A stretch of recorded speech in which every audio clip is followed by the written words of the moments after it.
Hello everyone! Welcome to another recap of the Manhwa series, I Can Copy Talents. Last time, our brave copy MC came across a vampire from the dollar store hired by Mo Xiaobei to kill Ye Tian, and now both of them are ready to go against each other. Ye Tian asks again about the assassin's identity, but he gets the same corny reply. Someone who is there to kill him. Ye Tian wonders if he was hired by Mo Xiaobei to kill him, but he is under the impression that he is important enough that Mo Xiaobei will personally come over to eliminate him. The vampire dude makes his move and quickly vanishes. In no time, he is in the air, already having crosshairs on Ye Tian with his dagger. Ye Tian reacts quickly and defends himself with his sword. The vampire dude disappears again. Ye Tian wonders if his talent is to disappear. The vampire dude attacks him, but Ye Tian is much faster than him. He jumps to a nearby building's roof using his super speed. Vampire dude is astonished as he witnesses a weak-ass martial apprentice perform feats of speed against him. Ye Tian goes on the offensive and quickly moves in for an attack. The vampire dude manages to evade it and goes out of the picture again. However, his skill is totally useless against our MC as he has super speed. He spots the vampire dude up in the air and manages to slash him. Vampire dude spatters out some blood, kind of ironic, and asks Ye Tian the reason of his super speed. Ye Tian asks him about his hirer, to which he answers that he can only reply to that question on his deathbed. So Ye Tian gets on with preparing a deathbed for him. He jumps up and stabs through the vampire heart with one swift blow. Vampire dude keeps his promise and tells him that he was hired by Mo Xiaobei on his deathbed and then dies. Ye Tian is pretty pissed. However, he doesn't let his anger come between his cheating skills and copies the dark shadow talent of the vampire. Now he has a novice-level dark shadow talent, whereas his sword talent also converts into a blade talent. After killing the vampire dude, Ye Tian digs a grave for him and gives him a proper burial. Then he yaps about stuff like fallen leaf and wind and rain, and how he should be rain and wind in this world and not a fallen leaf, blah blah blah. Bro is a certified yapper, it seems. Anyhow, he returns home and takes a quick refreshing shower, flaunting his drool-worthy copy body. After the shower, he takes a look at the items he got from the vampire dude. 2 swords that seem to be the Yuan dynasty's weapons and some cards that are worth millions. He also gets a shadow sword book that has the cultivation knowledge about sword talents, which he can use to upgrade himself. He goes into his room to cultivate and upgrade his sword knowledge. However, a terrifying thought came into his mind. Where the fuck is Yi Yu? She hasn't returned yet, and as a brother of a very cute young lady, Ye Tian gets worried that she might have succumbed to some danger. What if Mo Xiaobei had targeted and violated her? For a cutie like that, it's not uncommon for some bad boys to get their way with her. Ye Tian enters Krish mode and jumps from building to building to rush towards her school. He lands in the middle of the school like a badass hero and looks around for Ye Yu. It is quite crowded, and he wonders if Mo Xiaobei will try anything in this crowd. Suddenly, he gets poked in the back with an umbrella. Within a fraction of the second, he is behind the attacker and orders the attacker to not move. Surprisingly, it's his cute little sister Ye Yu, who just wanted to poke her older brother from the back. Ye Tian is quite relieved and asks her for her lateness. She replies that she had to do some cleaning duty and that's why she got late. Hope she wasn't getting her pipes cleaned, though.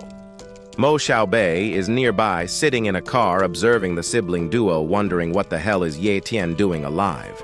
Ye Tian takes Ye Yu with him and gets her some BBQ sausages, which she really likes. They are on their way back home when Ye Tian notices someone following them in a black car. It's Mo Xiaobei, and it seems like he really wants Ye Tian's little sister. Back home, Ye Yu prepares dinner for her lovely brother like a loving sister she is. The black car is parked outside, under keen observation of our brave MC. The next day, Ye Yu is in her class enjoying a regular day at school. The black car is still parked outside, in pursuit of Ye Yu. Ye Tian is keeping an eye on the car, so Mo Xiaobei can't put his dirty hands on his cute little sister. The black car leaves the premise unexpectedly, so Ye Tian enters Krish mode and jumps across the buildings in pursuit of it.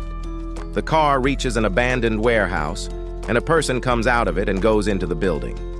Ye Tian is sitting on a crane observing the situation. He gets all riled up thinking about all the stuff he is going to do with Mo Xiaobei.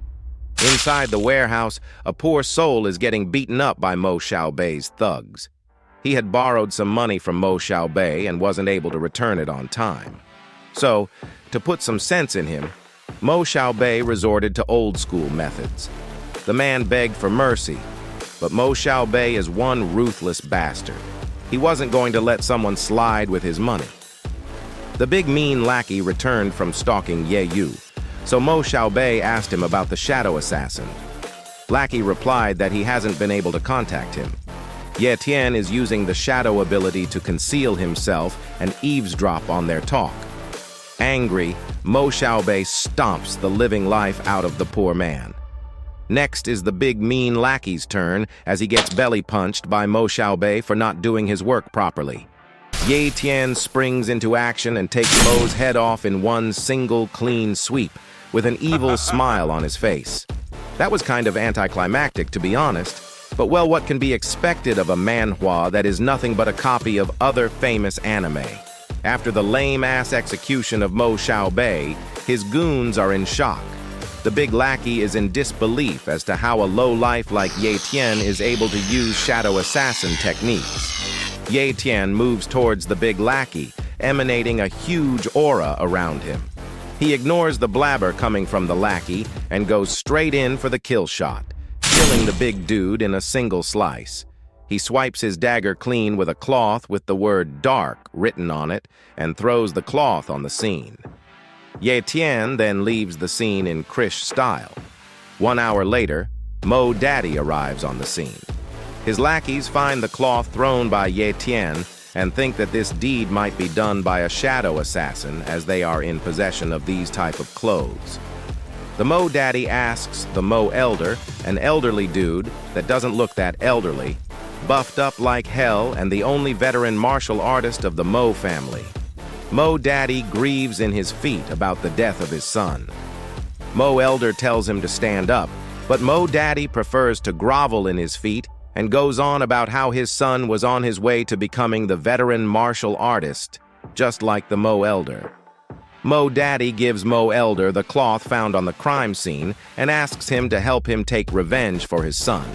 They suspect that a shadow assassin was hired by an enemy family to kill of Mo Xiaobei. Mo Elder analyzes the dark cloth and notices a symbol on one of its corners, the symbol of Steel Fang, an opposing base to the Lin Hai base. Fatty is telling Ye Tian about the Steel Fang base and how the Mo Elder suspects them involved in the murder of Mo Xiaobei. He shares all the gruesome details of the murder with the murderer. Ye Tian is just happy that no one suspects him of doing the deed. He doesn't want any unnecessary attention on himself, so whatever's happening is good for him. The next day, Ye Tian gets up early in the morning and gets ready to leave home and his sister to go somewhere. Ye Yu, the ever-concerned sister, gets up too and inquires Ye Tian about where he is going. Ye Tian tells her that he needs to train and cultivate his talent in order to get strong, and for that purpose he is going to hunt some monsters. Ye Yu asks him to take some friends with him and not to go alone, but Ye Tian just tells her to take care, and he will be back soon. Ye Yu back, hugs her brother in quite an intimate pose, and tells him to return to her as soon as possible. Such an innocent sibling bond. Ye Tian lands in a desert area. It is quite a volatile area, famous for volatile monsters in the vicinity. He intends to break through his limits and reach the martial artist phase by beating the shit out of the monsters in this area and copying all of their techniques. Suddenly, an earthquake hits the area, but it isn't actually an earthquake. It's a violent beast monster doing his stuff nearby. It's a minotaur-looking beast with novice-level defense talent, beating the living shit out of another monster. It notices Ye Tian in a distance and shoots right towards him, sprinting like a madman. Ye Tian couldn't ask for more and uses his speed talent to jump towards the minotaur. He pulls out his daggers mid-flight and goes for the kill shot. However, the beast pulls out his defense talent. Ye Tian couldn't pass the defense barrier and is thrown away at a distance with a powerful shockwave emitted by the Minotaur. All it does is increase Ye Tian's hunger for the defense talent, and he sprints towards the beast with a murderous copy intent. That's it for today's recap. Like and subscribe for more. Peace.